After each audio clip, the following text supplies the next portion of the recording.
Ladies and gentlemen, welcome to The Horror Mine, where we talk about mysteries, thrillers, and horror movies. My name is Vic Shy, and today we are continuing our dive into the Grudge series by covering the 2006 horror film, The Grudge 2. The Grudge 2 is once again directed by series creator Takashi Shimizu and picks up where the previous film left off. Kind of. Like Ju-on The Grudge 2 before it, this film gets pretty convoluted in its telling of multiple stories and time jumps. However, this is still a great addition to the Grudge series that offers plenty of good scares. I'll be recapping the events that take place throughout the film and explaining its ending that may have first-time viewers of the series scratching their heads. If you enjoy this video, make sure to click the like button as it really helps out the channel and I would truly appreciate it. But without further ado, sit back and relax and join me as we explore the dark and cursed world of The Grudge 2.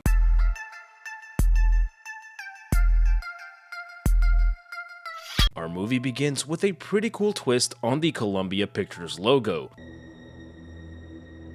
We are reminded that when someone dies in the grip of a powerful rage, a curse is born. The curse gathers in that place of death, and those who encounter it will be consumed by its fury. And by consumed, they actually mean unjustly murdered. We see a woman cooking a hearty breakfast that consists of bacon, eggs, and a hot metal pan to the back of the head. During the title sequence, we are shown flashbacks of the moment the curse was born. Husband Takeo Saeki discovered his wife Kayako's diary, which revealed her love and obsession for another man named Peter Kirk. Takeo became enraged by the revelation and brutally murdered Kayako by snapping her neck and stabbing her multiple times. He then drowned their son Toshio along with their cat. This created the Grudge curse, and anyone who sets foot inside of the Saeki house is doomed to die a horrible death at the hands of Kayako, Toshio, and Takeo, who are extensions of the curse. We meet three schoolgirls named Allison, Vanessa, and Miyuki, who are the remake counterparts of Izumi, Chiharu, and Miyuki from Ju-on The Grudge. However, instead of the three being close friends, Vanessa and Miyuki are the popular girls in school that Allison is trying to befriend. They bring Allison to the cursed Saeki house that was set on fire by Karen Davis in the previous film. Vanessa helps us establish a timeline saying that those events took place 2 years ago. Before heading upstairs, Miyuki hears the sound of Toshio being drowned in the bathtub. Using the evils of peer pressure, they trick Allison into the upstairs closet and shut her in. Their prank doesn't go according to plan when they realize that the closet won't open. They hear a loud creaking noise coming from the attic, signaling that Kayako is coming. Kayako slowly pokes her head out from the attic before all three girls run out of the house. The film cuts back to 2 years ago and we meet the film's main character, Aubrey Davis, Karen's younger sister. She is informed by her mother of the incident that occurred in Japan and that Karen is in the hospital. The sisters aren't on speaking terms and it is obvious that their mother favors Karen over her. Despite this, Aubrey heads to Japan in hopes of bringing her sister home. She reunites with Karen in the hospital, who tries telling her what happened. Unfortunately, she just comes off sounding like a crazy person and is strapped to her bed by the medical staff. Don't go in that house. I don't think she realizes she cursed her sister the moment she gave her that affectionate hug. Aubrey meets a journalist named Isin, who is the one that rescued Karen from the burning house. An animated short film called Grudge 1.5 was released, which takes place during and after the first film. The short film shows several interactions between Detective Nakagawa and Isin, who has been doing research on the Saeki house for quite some time. It shows that Nakagawa called Isin before he went to the Saeki house to burn it down. Isin showed up to the house while it was burning and pulled Karen out of the house. As seen at the end of the first film, Karen is still being haunted by Kayako. She gets free of her restraints and takes off running while Kayako creepily stalks her. She runs to the roof of the hospital, and just when she thinks she is safe, Kayako appears right behind her. As Aubrey walks out of the hospital, Isin says he just wants to talk to Karen about the house. And speaking of your sister, As Karen lies on the floor, Isin sees Kayako creepily clinging onto her dead body. The film then fast forwards 2 years into the future to Chicago, Illinois. We meet Bill and Trish Kimball, the married couple whose lovely breakfast we saw in the very first scene. The couple seems a lot happier than they did in that scene because we are seeing the events that led up to it. From this point, the film switches back and forth from 3 narratives: Aubrey's and Karen's story in 2004, Allison's story in 2006, and the Kimball story, which takes place directly after Allison's. It's a little convoluted in my opinion and one of the film's biggest flaws. The Kimball storyline is the weakest of the 3 and feels more like a setup for the 3rd film. Trish is moving into Bill's apartment and we meet his 2 children, Lacey and her younger brother, Jake. Jake isn't too fond of Trish, but that doesn't really matter as none of the characters in this story are really fleshed out. The only important thing about this segment is Jake's discovery and how it connects to the overall narrative. That night, Jake sees his neighbor, Mr. Fleming, who appears to be escorting a distraught young woman. Hi, Mr. Fleming.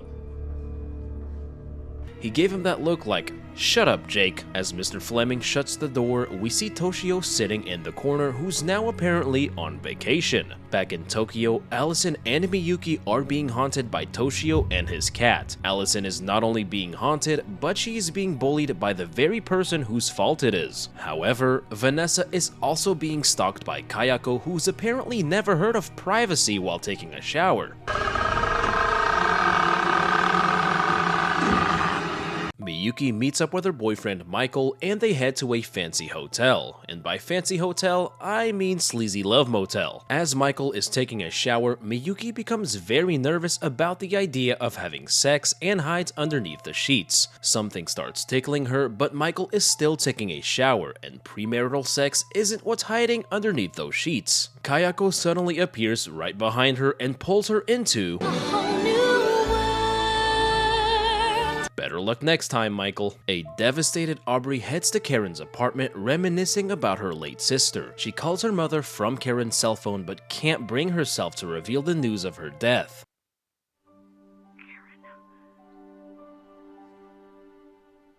We see Isin reviewing footage of an interview with Detective Nakagawa. He briefly hears a strange noise which catches Nakagawa's attention. When he pauses the footage, we get a pretty creative and effective scare which is unfortunately followed by a basic jump scare.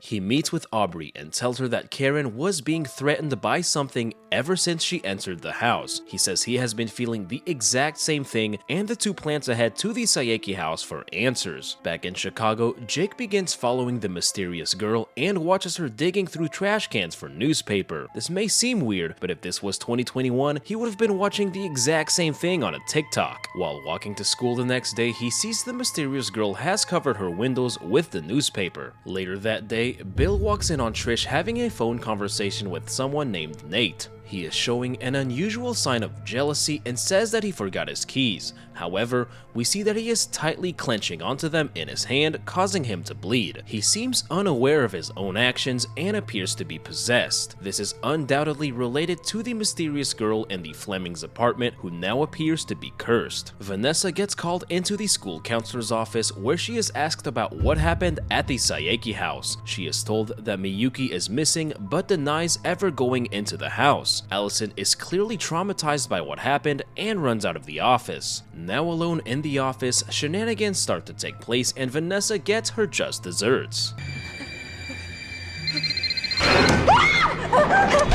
She receives a call from Miyuki's cell phone but hears a cat on the other end. She frantically runs out into the street and into a phone booth. She tries to call Miyuki but is killed by Kayako in broad daylight. Just another day in Tokyo, Japan, I guess. Aubrey and Isin arrive at the Saeki house but he enters the house alone. He wanders through the obviously haunted house that isn't even trying to be subtle about it anymore.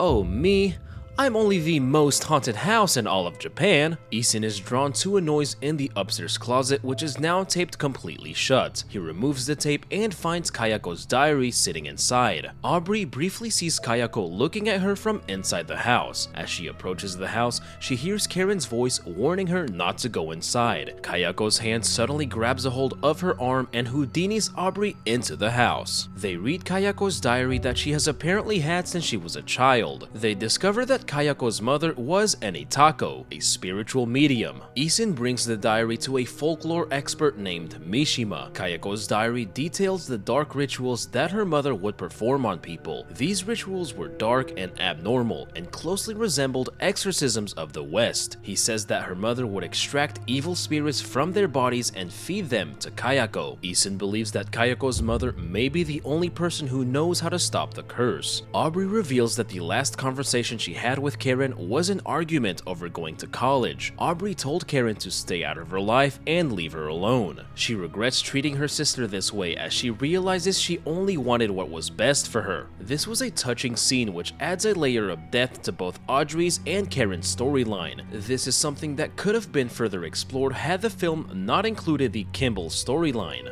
That night while Aubrey is asleep, Isin is killed by Kayako in his dark room in one of the film's creepiest and more creative scenes.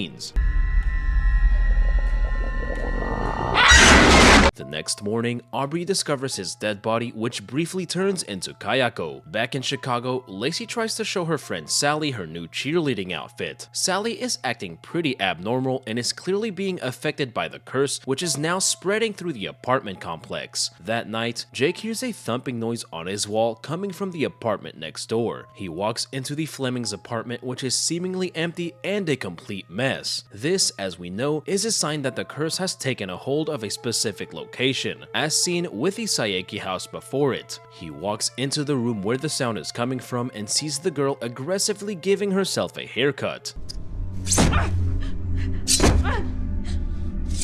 The girl is later revealed to be Allison, which explains how the curse obtained a passport and traveled all the way to Chicago. Allison pretty much pulled a Rise of the Planet of the Apes and allowed the curse to spread internationally. Talk about being irresponsible. Jake suddenly sees the eyes of Vanessa and Miyuki staring at him through the holes in the newspaper and takes off running. The next morning, we see the moment right before Trish cooks Bill a killer breakfast. Back at the International High School, Allison goes to see the counselor, saying she wants to go home, referring to Chicago. The counselor tells her that she visited the house with the police and that there is nothing to be afraid of. However, Allison just got bamboozled because the counselor is already dead.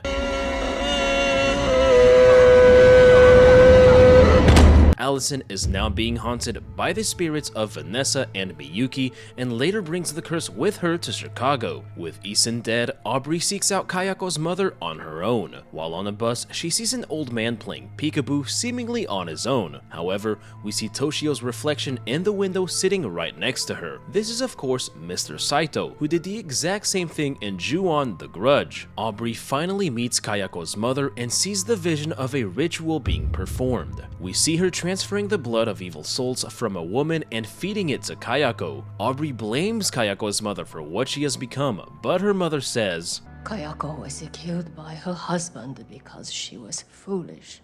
well, she's got a point. Kayako was murdered by Takeo after he discovered her love and obsession for another man. This is what started the vengeful curse, as Kayako died in the grip of a powerful rage. Up to that point, aside from the fact that she may have been a little creepy, there was no indication that Kayako was negatively impacted by her mother's rituals, that we know of. There is no proof that Kayako becoming an Onryo was in any way related to what her mother did. On the flip side of that coin, it's very possible that is exactly what happened. Kayako, having been fed evil souls in her youth, may have somehow contributed to her becoming a powerful, vengeful entity in her death. The film never quite gives us a concrete answer to this question, and I think that's for the best. Kayako suddenly appears and kills her mother, but instead of her signature death croak, she kind of sounds like a turkey for some odd reason.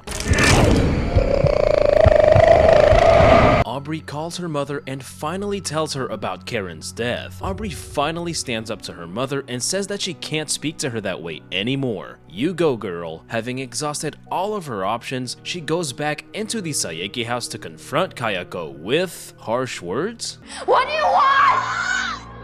Aubrey enters a time loop and sees Karen the moment before she burned the house. She then encounters Takeo Saeki right after he reads Kayako's diary. However, she is now standing in Kayako's place and tragically relives her brutal murder. She attempts to run away but trips and breaks her ankle. Takeo then snaps her neck before setting his sights on poor Toshio.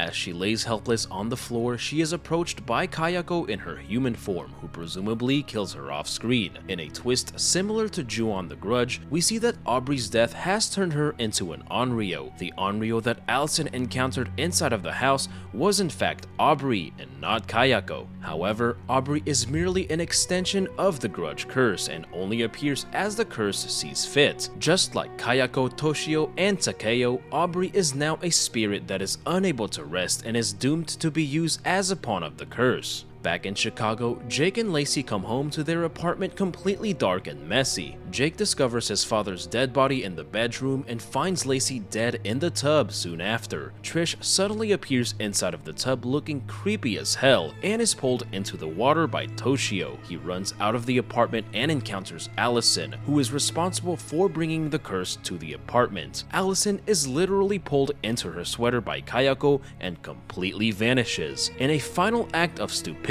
Jake picks up the sweater as if somehow thinking he's going to find Allison in there. He is suddenly grabbed by Kayako, who is totally rocking that gray sweater as the movie ends. And that, ladies and gentlemen, was The Grudge 2. My friends, I thought that this was a very solid sequel and definitely not 12% on Rotten Tomatoes bad. This film offered up some very decent scares and I enjoyed the story for what it was, although I completely understand how the 3 simultaneous narratives and convoluted time jumps turned off and confused a lot of people. Takashi Shimizu brought back a lot of plot points and storytelling techniques from his earlier films in the franchise. I can see how those not already familiar with the Ju-on series could view this as just plain messy and unnecessary. The film would have felt more coherent if the Kimball storyline was saved until the 3rd film. This would have allowed for more story development for Aubrey and Allison's segments and made them more impactful. Although not as good as its predecessor, I definitely recommend The Grudge 2 to fans of the series and those looking for a decent scare. But as always,